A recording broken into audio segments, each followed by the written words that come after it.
Have you ever truly considered what the absence of hatred feels like? Not just the quiet of a field, but the silence inside your own mind when the noise of 1,000 lies suddenly stops. Or what sound the truth makes when it finally shatters inside you, not with a bang, but with the quiet, devastating sound of a teacup being set gently upon a polished table. I was a girl of order, you see. Before the inferno swallowed Dresden and then the world, I was training to be a Krankenschwester asterisk. A nurse. My life was defined by clean lines. Sterile fields, precise sutures, the clinical distinction between a body that could be saved and one that was beyond repair. I believed in the absolute clarity of duty. Healing was clean. Harming was for others. When the war came, that clean duty shifted, but the principle remained. Serve the fatherland, tend the wounds, uphold the order. We were the bulwark against chaos. We were the disciplined, the superior, the righteous. The enemy, the asterisk allies asterisk, they were painted in acid and shadow. Decadent, brutal, cunning. Monsters whose hands would offer poison while their eyes sought to humiliate and destroy. I carried that conviction with me like a heavy iron cross through the endless, frozen wastes of the Eastern Front. Stalingrad was a graveyard of the soul, a place where the scent of burnt flesh and desperation never left the inside of your nose. I learned to work without sleep, without light, sometimes without hope. I saw things that ripped the human shape out of men and left only screaming meat. My pride, my shield, was my service, my unwavering loyalty. To be captured, to fall into the hands of them asterisk, was not merely a personal failure. It was the ultimate betrayal of the dead. I expected cruelty. I expected the savage glee of the victor. I braced for the torture of the mind, if not the body. I was ready to defy them until my last breath, because that was my last remaining order. Die with dignity. Decades have passed, yet the memory of that day is not dusty, not worn at the edges. It is a room I can step back into entirely. Even now, when the English rain falls, that specific combination of damp wool and wet, crushed earth, it pulls me back. It wasn't the stench of our field hospitals. It was the lack asterisk of it, the overwhelming, almost violent quiet of the English countryside. The scent of rain-washed stone, and the faint, sweet perfume of lavender from a garden that dared to keep growing. Unmolested, it was the sound of a distant sheep bleating, a sound so absurdly peaceful, so utterly normal, that it was a greater shock than any artillery barrage. I remember the rhythmic, insistent tick-tock of a grandfather clock in the hall. Time suddenly felt measured and safe, not rationed by the minutes before the next bombing run. I was exhausted, filthy, my uniform stiff with dried mud and the blood of men I had failed to save. My right hand throbbing from a clumsy shrapnel tear. And I was waiting for the screaming to begin, waiting for the fist, waiting for the political interrogation. The sneering contempt. But all I heard was the wind rustling through the ancient oak trees outside, and the soft, unintelligible murmur of English voices, completely devoid of the expected harshness. It was a silence that screamed louder than any bombardment, because it completely defied the architecture of my fear. I was led into a small, sparsely furnished room. The air smelled of beeswax polish and something faintly antiseptic, a clinical scent that was almost a forgotten luxury. And then she was there, Matron Eleanor Vance, a woman carved from granite and starched linen, severe in her bearing. Her eyes sharp and appraising. No triumph, no sneer, no malice. She looked at me, this ragged, defeated enemy nurse, not as a symbol of the detested Reich, but as an immediate logistical problem requiring a solution. She did not speak of the war. She did not ask my name or my unit. She merely stepped forward and in a calm, authoritative voice completely devoid of judgment, she spoke the words that would eventually dismantle my world. Drink this, Fräulein, and then well see to that hand. She handed me two things, a thick plain wool blanket, heavy and warm, and a steaming mug of weak tea. The weight of that blanket was a physical shock. It was clean. It was dry. The heat of the tea bled into my frozen palms, a warmth so simple and so profound that my carefully constructed stoicism began to tremor. My mind, trained for years to see the insidious trap in every enemy action, shrieked at me. It is a trick. The tea is poisoned. The blanket is a comfort before the pain. Do not accept their charity. It is weakness. It is betrayal. I sat on the simple wooden chair. the blanket draped around my shoulders. I did not move. I just watched her. She moved with the quiet efficiency of a seasoned professional, retrieving bandages and a basin of water. The water was clean. It was warm. She began to clean the wound on my hand. Her touch was firm, professional, impersonal, yet utterly gentle. There was no hatred in her fingers, only the practiced, rhythmic motion of a nurse performing a necessary task. It was the absolute lack of drama, the sheer normality asterisk of the interaction, that began the slow, agonizing crack in my belief system.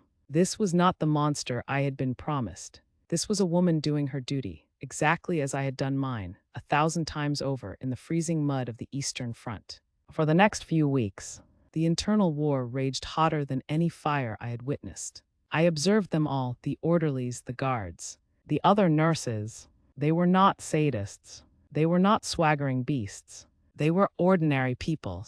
They laughed over their meager rations. They worried about the mails. They spoke of children and gardens and the end of the war, not in terms of triumph, but in terms of asterisk coming home. Every day was a contradiction. Every clean sheet, every regular meal, every quiet night's sleep was a fresh assault on the architecture of my indoctrination. I kept waiting for the mask to slip, for the monstrous face to appear. It never did. The only monster I saw was the reflection of my own rigid, hateful certainty. The dam broke not in a moment of violence, but in an act of shared vocation. They needed help. The facility was overwhelmed. A transport had brought in severely wounded British soldiers from the fighting in France. Matron Vance came to me late one night, her face drawn with exhaustion. She didn't command me. She looked me in the eye, and the years fell away, leaving only two nurses staring at each other across the divide of a terrible war. We have a young man. Bullet near the spine. High fever. We are short-handed. Fraulein, I need your skills, not your uniform. Not your politics, just your hands. My heart hammered against my ribs, a trapped bird desperate to escape. My mind screamed no. He is the enemy, but my training, my professional oath, the deep, quiet need for order and purpose, that was stronger than the propaganda. It was the only clean line left in my life. I walked into the ward. The air was heavy with the smell of fever and iodine, a familiar, terrible comfort. The soldier was barely a boy, delirious, thrashing. His face was pale, slick with sweat. As I worked, cleaning the wound, adjusting the dressings, watching the rise and fall of his chest, I saw it. Tucked into his clenched, unmoving hand, clutched like a relic, was a small, creased photograph. A girl, perhaps his sister, perhaps his love, and in the background a small, black and white dog.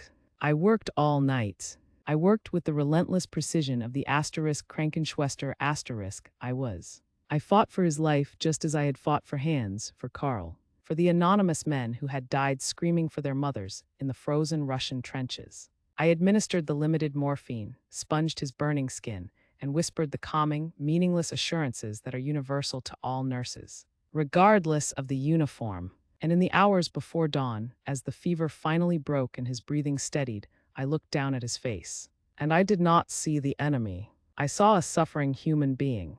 A son, a brother, a boy with a dog and a girl waiting for him. Later that morning, I watched the British staff, Matron Vance included, gather in the kitchen for a quiet, shared breakfast. They were laughing gently over some mundane joke about burnt toast. They were tired. They were frayed. But they were kind. They were good asterisk. In that moment, watching the way the early morning sun caught the dust motes dancing over the steam rising from their mugs, the truth struck me, not like an explosion, but like the silent, agonizing crack of an internal dam.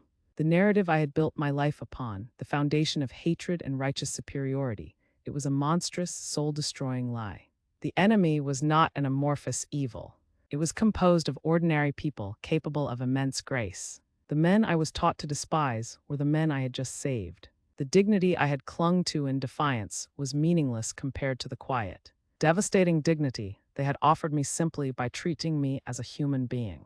I was adrift, utterly lost in a sea of bewildered, painful truth. I spent the rest of my life, every day of it, tending to wounds. I returned home after the war, a ghost in the ruins of Dresden, and I continued my work. But but I never again saw a clear line between us and them. That simple kindness, the wool blanket, the steaming tea, the matron's professional hands, it stained my soul with a truth that propaganda could never wash away. It gave me a wound deeper than any bullet, a moral scar that healed slowly, painfully, into a profound and lasting wisdom. I learned that day that true cruelty is not always the brutal act. Sometimes it is the manufactured blindness that prevents you from seeing the humanity of the man across the trench. The propaganda had taught me to fear their evil. They showed me that the greatest danger was my own certainty. They showed me that kindness, offered without expectation or judgment, is the sharpest weapon against ideological poison. It cuts through the fog of war faster than any bayonet. When the world collapses, when the moral order you trusted shatters, the only thing that remains is the sacred, simple duty to alleviate suffering. It is the core of our humanity. It is the only truth that stands when all the flags have fallen. And it does not belong to any one nation. History is not about heroes and villains in the grand narrative of good versus evil. It is a tragedy of good people on all sides, people who love their families and believe in their duty, who forget the simple, devastating truth that the person opposite you is just as tired, just as frightened, and just as human as you are. So I ask you now, what quiet act of grace are you currently refusing to accept? What necessary truth are you pushing away because it contradicts the clean lines of your own story? Remember the tea. Remember the blanket. Remember that the deepest loyalty is not to a flag or an idea, but to the suffering of another human being. It is the only thing that can save us all.